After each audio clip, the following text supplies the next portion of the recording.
안녕하십니까. 저는 온라인 교육기관에서 건축 설비 기사를 강의하고 있는 김성태입니다.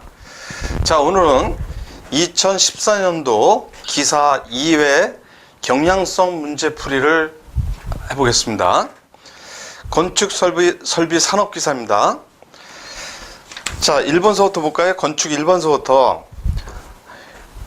자, 1번 공동주택의 평면 형식 중 편복도형에 대한 설명으로 맞지 않는 것은 했어요. 우리가 편복도형 그러면 갑복도형이라고도 얘기를 해요. 그죠? 그래서 이거 맞지 않는 것은 계단실형에 비해 통행부 면적이 작아서 건물의 이용도가 높다? 아니죠. 그죠? 통행부 면적이 커서 건물의 이용도가 작아지죠. 그죠? 그 다음에 두 번째 문제.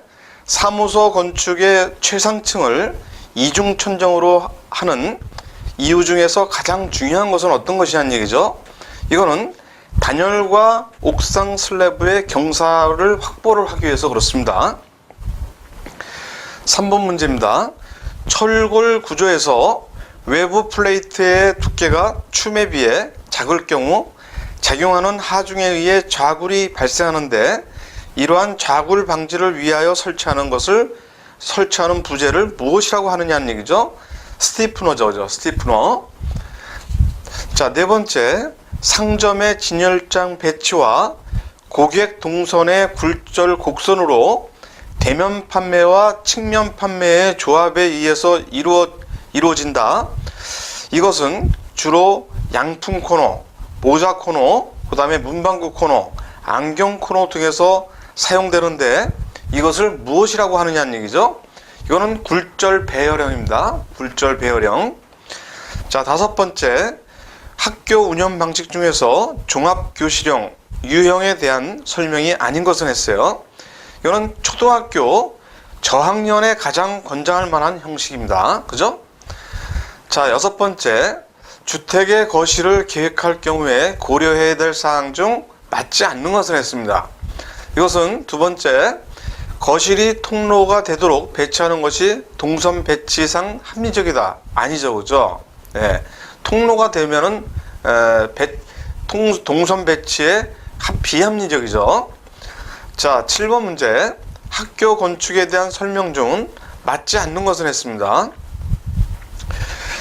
나번인데, 초등학교에서 출입구를 고학년과 저학년으로 분리하지 않아야 된다. 분리해야 되는 거죠. 그죠? 그 다음에 8번 보강 콘크리트 블록재에 대한 설명 좀 맞지 않는 것을 했습니다. 자, 가번 철근은 가는 것을 여러 개 쓰는 것보다 굵은 것을 적게 쓰는 것이 좋다. 그죠? 이게 아니죠. 그죠? 여러 개 쓰는 게 좋습니다. 자, 9번 사무소 건물의 기준축 높이를 좌우하는 조건에 영향을 미치지 않는 것은 어떤 것이냐는 얘기죠. 엘리베이터 대수는 사무소 건축의 기준축 높이에 좌우되는 그러한 조건이 아닙니다. 자, 10번 상점의 판매 형식 중에서 대면 판매에 대한 설명이 아닌 것을 했습니다. 대면 판매에 대한 것은 상품의 충동적 구매와 선택이 용이하다. 이게 틀렸습니다. 그죠?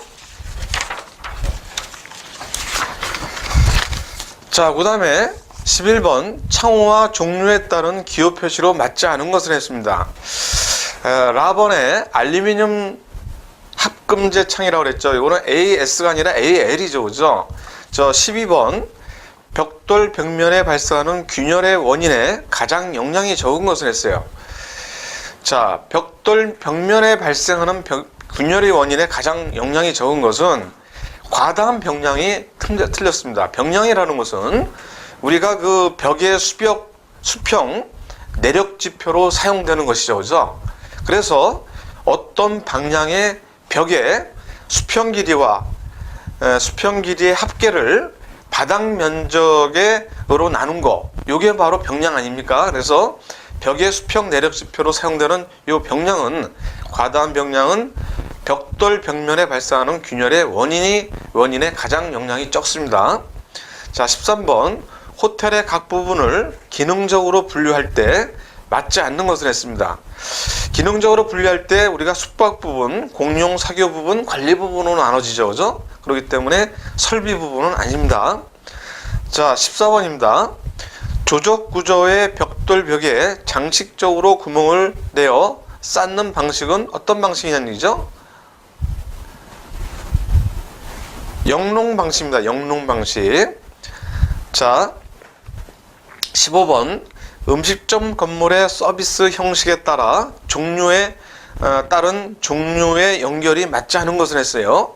카운터 서비스형은 스냅바가 아니죠, 그죠? 이게 틀렸습니다. 자, 16번 다음 중 기초 파기 공법에 해당되지 않는 것을 했어요. 자, 기초 파기 공법은 우리가 여기서 웰 포인트 공법이라고 해놨는데, 이것은 주로 모래질 기반이 있지 않습니까? 그럼 모래질 기반에 유효한 배수 공법 중에 하나지 기초 파기 공법은 아닙니다. 그래서 웰 포인트 공법은 배수 공법의 하나다라는 것을 알아놓으시면 되겠어요. 자, 17번 공동주택의 단위주거 단면 구성에 관한 설명 중 맞지 않는 것을 했습니다. 답은 에조넷형은 통로를 상층과 하층에 배치함으로 유효 면적이 감소한다. 예, 틀렸어요, 그죠? 메조넷형이라는 것은 복층형이라고 우리가 얘기를 합니다. 복층형. 한 가구가 두 개 층 이상에 나누어 배치되는 형식. 요게 메조넷형 또 복층형이라고 얘기를 하죠. 자, 18번입니다. 목재의 함유율이 일정할 때 섬유 방향의 평행한 방향의 강도가 가장 큰 것은 인장 강도죠, 그죠? 예, 19번 철근 콘크리트 담순보의 느끔 배근에 관한 설명이다. 맞는 것은 어떤 것이냐는 얘기예요. 보의 양단에 이룰수록 많이 넣는다, 그죠? 보의 양단에 이룰수록 많이 넣어야 되죠. 자, 20번 도서관 계획에 따른 설명으로 맞지 않는 것을 했어요. 자, 나번에 폐가식 서구가 많은 보존 목적의 대규모 도서관의 경우 서구와 열람, 사무 부분이 일체 구조로 구성되는 것이 유리하다? 아니죠, 그죠? 틀렸습니다. 폐가식 서구라는 것은 열람자가 책을 볼 수가 없어요, 그죠? 네, 그래서 목록에 의해서 그 책을 선택해서 직원이 대출해 주는 게 바로 폐가식 서구가 되겠습니다. 자, 21번 내경이 50mm인 급수관에 물이 1.5m/s로 흐르고 있다. 유량은 얼마인가 라고 했습니다.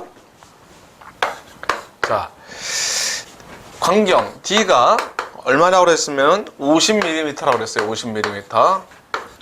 그죠? 그 다음에 속도가 1.5m. 속도가 1.5m/s라고 그랬습니다.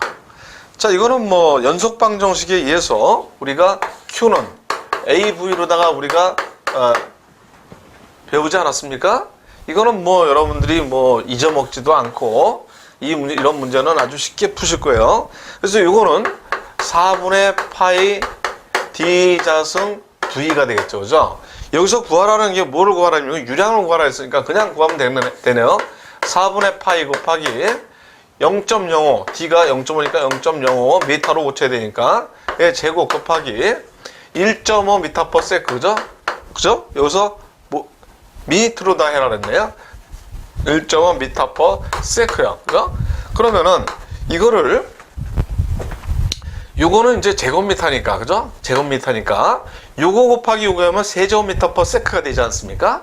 근데 우리가 단위 환산을 할 때 A분의 B는 A분의 B 곱하기 C분의 C로다가 우리가 한다고 했어요. C분의 C는 어차피 똑같은 거기 때문에 요거를 하면은 여기 1이 되기 때문에 똑같죠. 근데 요거를 왜 놓느냐? 단위 환산을 하기 위해서 그렇습니다. 그러면은 1미니트로 바꿔줘야 되니까 1미니트, 1분은 60초죠, 그죠? 60세크죠, 그죠? 요거를 세크를 바꿔줘야 되니까 분자에 세크가 있으니까 분모에다가 세크를 넣어야죠, 그죠? 60세크입니다, 그죠? 세크 퍼 1미니트, 그죠? 그러면은 여기서 요 세크와 초가 지워지니까 요거를 계산하면은 세제곱미터/미니트가 되겠죠, 그죠? 예? 그러면 요거를 계산을 하면은 요게 얼마가 나오냐면은 0.177 세제곱미터/s가 돼요, 그죠? 여기서는 또 리터/미니트로 하라 그랬으니까 곱하기 1000을 하면은 요거는 177 리터/s가 되겠죠, 그죠? 그래서 답이 약 177리터 미니트죠, 그죠? 요 밑에 미니트로 바꿔놓고서 요따 제대로 안 적으면 안 되겠죠, 그죠? 네, 미니트입니다. 분. 네. 네. 자, 22번. 가압 송수장치에서 폐쇄형 스프링클러 헤드까지 배관 내에 항상 물이 가압되어 있다가 화재로 인한 열로 폐쇄형 스프링클러 헤드가 개방되면 배관 내에 유수가 발생하여 습식 유수 검지 장치가 작동하게 되는 스프링클러 설비를 무엇이라고 하느냐? 이건 습식 스프링클러 설비예요. 습식 스프링클러 설비는 천장에 지금 여기 화면에는 안 보이시지만은 스프링클러 헤드가 있으면 여기까지 물이 들어와 있는 거죠. 그래서 이제 그 가멸부가 화재에 의해서 열에 의해서 이게 이제 탈락이 되면서 물이 쏟아지는 거죠. 그래서 불난 부위에만 이 물이 쏟아지게끔 그렇게 돼 있어요. 그죠? 자, 23번. 사이폰 볼테스식 대변기에 대한 설명으로 맞지 않는 것을 했습니다. 사이폰 볼테스식 대변기는 사이폰 작용하고, 네, 이게 23번 사이폰 볼테스 양변기죠, 그죠?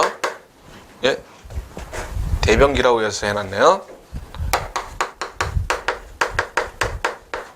요거는 뭐냐면은 사이폰 작용 플러스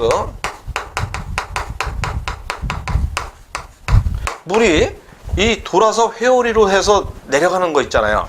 이게 바로 물의 회전에 의해서 회전의 그런 그 원리를 이용해서 요 사이폰 볼테스 대변기가 작동을 하는 것입니다.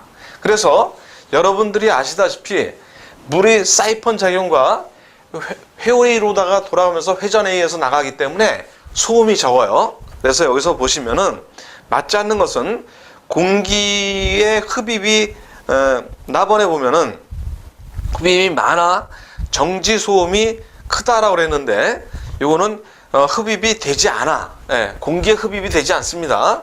그래서 소음이 작죠. 자, 24번 중앙식 급탕 방식 중에서 간접 가열식에 관한 설명으로 맞지 않은 것을 했습니다.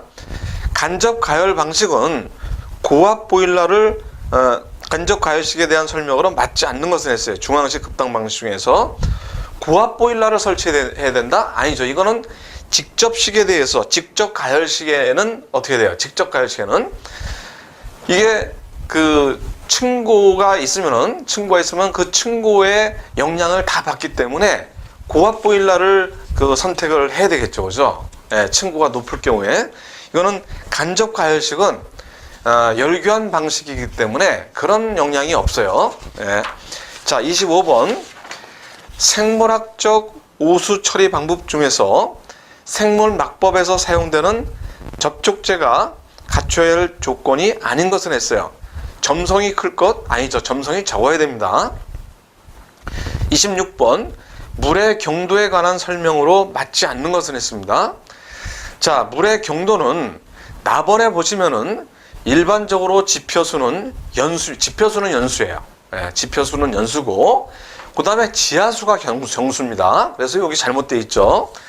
자, 27번 위생기구에 관한 설명으로 맞지 않는 것을 했습니다. 자, 가번에 보시면은 위생기구의 오버플로관은 기구 트랩 전에 접속해야 되는 것이죠.